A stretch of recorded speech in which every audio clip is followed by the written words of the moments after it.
एक बहुत अमीर आदमी ने भिखारी से पूछा, तुम तो इतने अट्टे कट्टे हो फिर भी भीख क्यों मांग रहे हो? भिखारी बोला, साहब मेरे पास महीनों से कोई काम धंधा नहीं है। अगर आप मुझे नौकरी दें तो मैं भीख मांगना छोड़ दूंगा।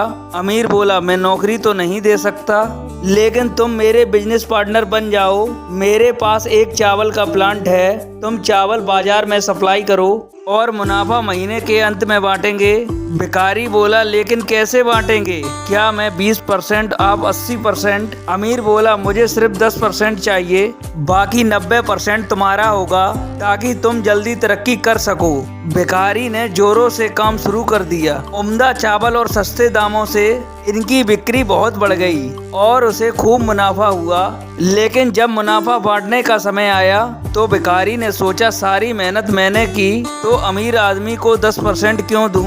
अगले दिन अमीर आदमी आया और जब हिस्सा मांगा तो भिखारी ने बहाना करते हुए कहा कि साहब मुझे तो बहुत नुकसान हुआ है, मुझे जितना मुनाफा हुआ है उतना तो कर्ज चुकाना है, तो इस हिसाब से मुझे कोई मुनाफा नहीं हुआ, तो आप इसके हकदार नहीं। अमीर आदमी कुछ नहीं बोला और वहाँ से चला गया। भिखारी बहुत खुश हुआ, सोचा सारा प्रॉफिट मेरा हो गया। भिखारी उन पैसों से रोज मौज करता।